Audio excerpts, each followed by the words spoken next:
It seems like kind of an obvious statement, but it's easiest to write comparison and contrast essays when you know what you're doing. So I'm going to give you some things to think about so that when you're writing a comparison and contrast essay, you know what you're doing. Okay, so for our title slide here, I put apples and oranges because that's often what people talk about when they talk about comparing. It's like comparing apples and oranges, as if those are two wildly different things and you could never draw a conclusion based on a comparison of two such unlike items, but that's not necessarily the case. So comparison and contrast essays, we're going to talk about how purpose, audience inform your argument. So first of all, it's really important when you're writing a comparison and contrast essay that you understand why. There should be a point or a reason for your comparison and for your contrast. And so if you can think about what you're trying to accomplish, then you will be able to determine your thesis or your specific point that you're trying to make. You can help figure out what style you would want to write in, and it'll help you figure out how to present each of your subjects.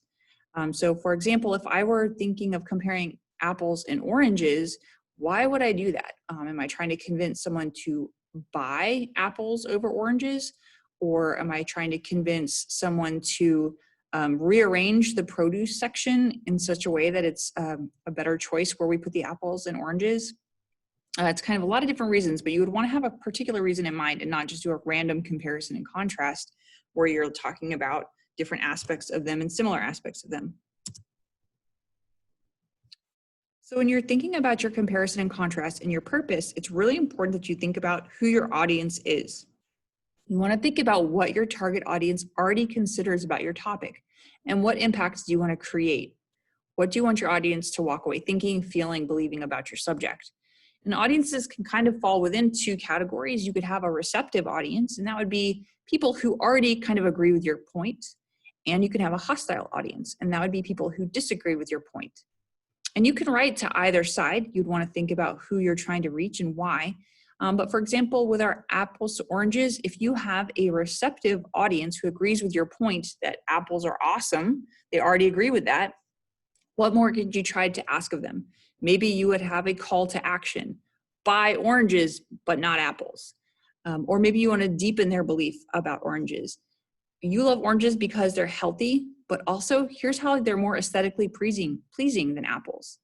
Or maybe you want to present a wider view. Like, you already know that oranges are healthy and delicious and beautiful, but did you know that they're also an important part of our economy? So you could kind of extend people's understanding of a subject. If you have a hostile audience that disagrees with your point, you could also write to them and try to perhaps present a middle ground. Like, you might prefer apples to oranges, so go ahead and buy apples, but support orange eaters' rights to citrus. That's a middle ground. You don't have to like them, but let other people like them. Maybe if you have a hostile audience, you could try to put a human face on an abstract concept. So maybe you hate oranges or you dislike oranges, but supporting oranges gives Farmer Joe a job. Right? So sometimes we disagree with things in theory, but when you present it in the context of a real life situation or a person, you can kind of make people have a slightly different viewpoint on the subject. You could do a side issue. You could raise a side issue. You could say oranges are a fruit and all fruit is important. So even though you prefer apples, oranges are also important. Or you could have a call for dialogue, and you could say something like, because orange farming is important, we should investigate it further. So you might not prefer oranges, but you know that that orange farming is important. So there are things that we should talk about, even if you don't necessarily agree with the primary. When you're thinking about your audience and your purpose, you want to understand and really embrace the concept of degrees. So most things in life are not all or nothing, despite what, TV ads and commentary about current political debates would have you believe. Most people aren't on the extreme ends of spectrums of things, and they're not all in or all out. There are usually some kinds of degrees that you can call upon to where you can actually have a meaningful dialogue. So you want to understand, first of all, once you have your audience in mind, to what degree does your audience already know and have feelings about your topic? How invested are they already? What do they already know? And how do they already feel about it? Do they feel strongly? Do they have sort of neutral feelings? And then understand the degree to which you're likely to move their thinking. If they're way over here on their thinking, it's unlikely that you'll get them to totally turn around to the whole other side of things, but maybe you can move their thinking in some direction. So for example, if a person logically understands and agrees with your point, how can you make them go beyond understanding it and make them care about it? So for example, you might already intellectually know from all of your science classes that climate change exists, but in your comparison and contrast, somehow you're going to make people not just know that it exists, but care that it exists, and try to think about that in a different way. So when you're thinking about your comparison and contrast essay that you write, the essay should cause people to have certain feelings and thoughts about the topic, and you want to be able to direct those feelings and thoughts. You want to be able to influence your readers' feelings about the subject. And so to influence readers, consider what style will accomplish your purpose. So you probably would want to use a style where you use concrete examples, where instead of talking about all farmers, you talk about a particular farmer. You want to make sure that you're using parallel aspects of your subjects. So if you're talking about health attributes of apples, you should also be talking about the health attributes of oranges. If you're talking about the aesthetics of apples, you should also be talking about the aesthetics of oranges, and kind of that way keep it parallel. And that's an important part of the mode of comparison and contrast, is that you discuss parallel aspects of each subject. You want to think about the tone that you're going to use for each subject, and your tone probably isn't going to be the same for each side of your essay. So perhaps you're favorable towards one subject, but not the other. Maybe you're agreeable to one, but you're like lauding the other one. You're crazy about the other one. It's such a great fruit. So you want to think about how you're going to vary your tone to further influence your readers' feelings about that particular subject. But in all cases, and I would argue in all effective writing, you want to avoid alienating your reader. So what's the point of writing unless I guess you want to write hate letter or something, but like there's typically not a point in writing to alienate your reader so that they no longer connect to you. Some traps that you can fall into are condescension. When you're condescending to someone, it's disrespectful, and they're not going to be able to listen to you with open ears if they feel disrespected. You probably want to avoid hyperbole.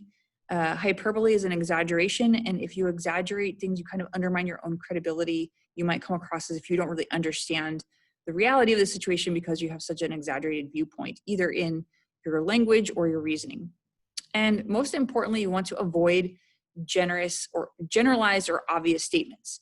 So starting off a comparison and contrast essay about fruits like oranges and apples, it would probably be an obvious statement to say, many people like oranges and apples, or to say, there are many things in common and many things uncommon between apples and oranges. Like those are terrible, like everybody knows that.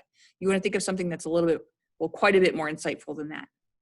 So all of those things to think about when you are stylistically developing your essay, because you want to keep those in mind, because writing is in essence a transaction between you and the reader. And so you want to make sure that as a writer, you are able to have a transaction there, that you're able to influence your listener or your reader in such a way that they're going to have the reaction that you want them to.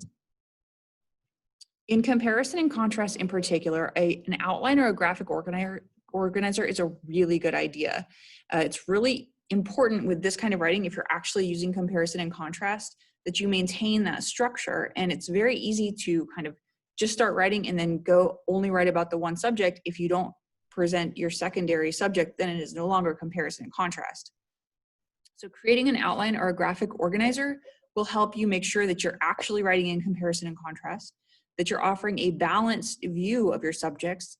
And by balanced, I don't mean objective. You can be subjective in your discussion of your subjects, but by balanced, I mean that you have that sense of parallelism, that you're talking about the same kinds of things in each particular subject, even though you have different details, that you give each the same kind of investigation. You'll be able to keep all of your writing on topic, that you're not pointing out aspects of a subject that don't really relate to your overall point. It'll help you maintain a sense of unity, and most importantly, it will help you write your essay more efficiently. So if you have a plan or a graphic organizer going into it, it's kind of like a map. If you go into the maze of writing and all you have is your glowing torch, then it can be tedious to try to feel your way out through this dead end and that dead end. And some people enjoy that writing process, but if you're one of those more expedient writers, having a map will help you get out of the maze faster. Having an outline or a graphic organizer will help you put your essay to the submission button a lot quicker. The last thing I wanted to say is conclusions matter. So when you have gone ahead and talked about this aspect of subject 1 and that aspect of subject 2, you want to end with a conclusion where you actually draw a conclusion. What should your readers see, believe, know, or do now? So you don't just want to end like subject 1, subject 2, and that's all, folks. You want to say subject 1, subject 2, and now what? Like, what should I, as the reader, as the listener, take away and do or believe or see or feel now that I have deeply considered how two things are alike or different? So, having a plan, understanding your purpose, understanding how your audience feels about your topic will be very helpful in getting your readers to not just see the similarities and differences between two topics, but understand why those similarities and differences matter. And that is all I have to say about writing a comparison and contrast essay today. So right on.